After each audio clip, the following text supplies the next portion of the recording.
Hello, my name is Chutikang. The audiobook that I choose is The Apartment Above the Noise. I affirm that I have recorded the audiobook with my own voice and that this work is my own. I accept responsibility for my role in ensuring the integrity of the work submitted by the group in which I participated. Hello, my name is Chayani. The audiobook I shoot is The Apartment Above the Noise. I affirm that I have recorded the audiobook with my own voice and that this work is my own. I accept responsibility for my role in ensuring the integrity of the work submitted by the group in which I participated. The apartment was small, but it was quiet, and that was all Mira wanted. After years of living in crowded places filled with constant noise, traffic, conversations, music through thin walls, she had finally found a space that felt still. It was located on the top floor of an old building at the end of a narrow street. The stairs were worn, the paint on the walls slightly faded, and the elevator rarely worked. But when she stepped inside the apartment for the first time, she felt something she had not felt in a long time. Silence, not complete silence, but the kind that allowed her to hear her own thoughts clearly, the kind that made every small sound meaningful rather than overwhelming. She moved in the following week. The first few days were exactly what she had hoped for. In the mornings, sunlight entered through the large window in the living room, casting soft shadows on the wooden floor. In the evenings, the street below remained calm, with only occasional footsteps passing by. At night, the building settled into a deep quiet that wrapped around her like a blanket. Mira began to build a routine. She worked during the day, often at a small desk near the window. She spent her evenings reading or writing in a notebook. She rarely turned on music. She preferred the natural sounds of the space, the faint movement of air, the distant hum of the city far below. But after about a week, she noted something unusual. At first, it was very noticeable, a sound, soft, irregular, and distant. It seemed to come from above her ceiling. Mira paused, listening carefully. The sound was not loud enough to be disturbing, but it was clear enough to be recognized. It was not the kind of noise that came from pipes or electrical system. It had a pattern, though not a consistent one. It sounded like movement, footsteps.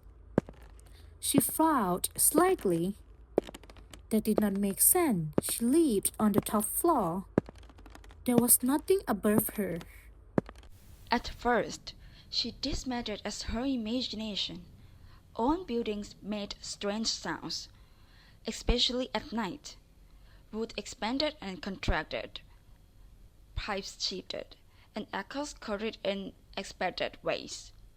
Still, the sound continued. Each night, at almost the same time, she heard it again. Soft footsteps, slow, measured, as if someone were walking carefully across the space above her. Mira tried to ignore it, but the more she listened, the more certain she became that it was not random noise. It was deliberate. One evening, unable to ignore it any longer, she decided to ask the building manager.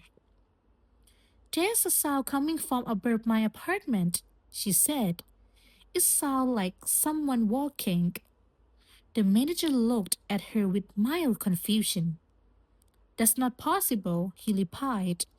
"There's nothing above your unit, just the roof." Mira nodded slowly. "That's what I thought," she said. When buildings make noise, the manager added, "It's normal."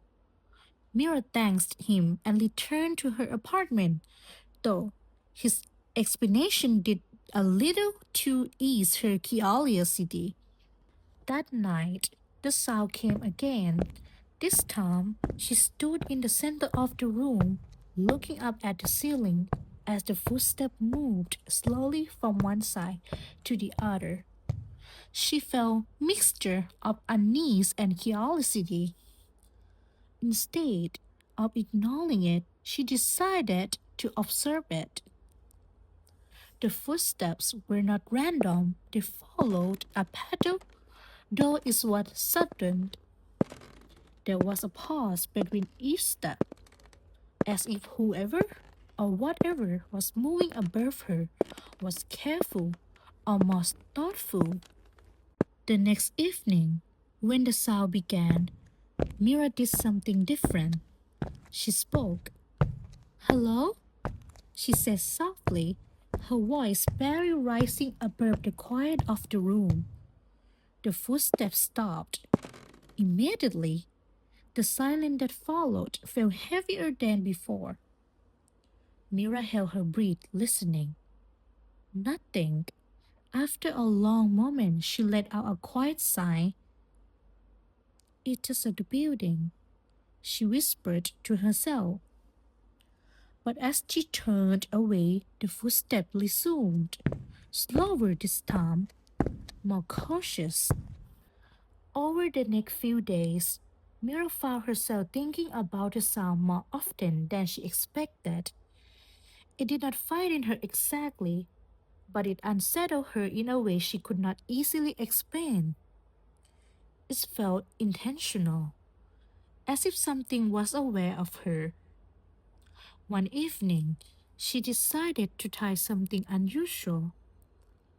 When the footstep began, she walked to the center of the room and tapped lightly on the ceiling with the handle of a wooden spoon. 3 taps. She waited. A few seconds passed. Then from above she heard it. 3 soft footsteps. Mira's heart began to beat faster. She tapped again, 2 taps this time. There was a pause, then 2 footsteps. The pattern was clear. Something or someone was responding. Mira sat down slowly, trying to steady her thoughts. "This doesn't make sense," she said quietly, but the evidence was undeniable. The following nights became a strange kind of routine. Miller would wait for the footsteps, then respond with gentle taps, creating a simple form of communication. The responses were always careful, never rushed, as if the presence above her was learning the rhythm just as she was. Despite the strangeness of the situation, Miller did not feel afraid. Instead, she felt something unexpected, comfort. The apartment was no longer completely empty. One night, after several days of this silent exchange, Miller spoke again. "Who are you?" she asked. The footsteps stopped. For a long moment, there was no response. Then, slowly, a single step, a pause, another step. It was not a clear answer, but it felt like an acknowledgement. Millard smiled slightly. "I don't know how to understand that," she said softly. She hesitated, then added, "But I'm here." The following evening, something changed. The footsteps began earlier than usual. Miller was sitting at her desk when she heard them. She stood up, expecting the familiar pattern, but this time the movement above her was different, faster, less careful. She stepped into the center of the room. "Are you okay?" she asked instinctively. The footsteps stopped. Then, suddenly, there was a loud sound above her, a sharp, heavy shift, followed by silence. Mila felt a surge of concern. Without thinking, she grabbed her keys and hurried out of the apartment.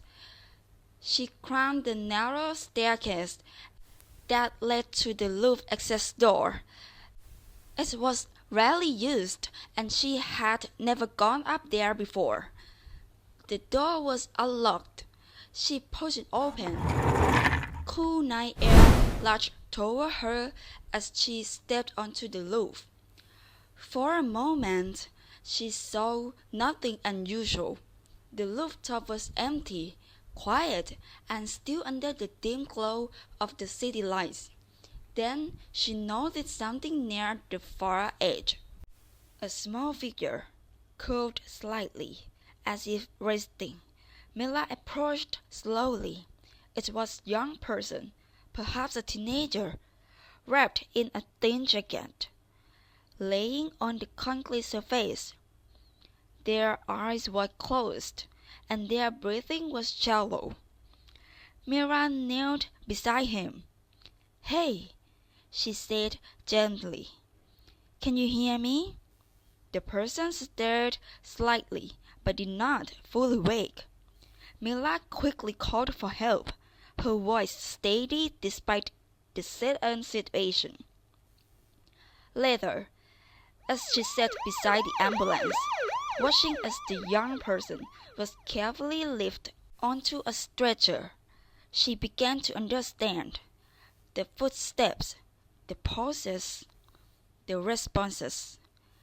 They had not been a mystery. They had been a presence, a person who had been there all along, moving quietly, unseen, finding a place above the noise of the world. The next evening, when Mila returned to her apartment, the silence felt different again. It was still quiet, but now it held meaning. She stood in the center of the room and looked up at the ceiling. For a moment, she considered tapping again, but she didn't. Instead, she simply said, "I hope you're okay." The room remained silent. Yet, for the first time, the silence did not feel empty. It felt full. Full of something she had not expected to find when she first moved in: connection.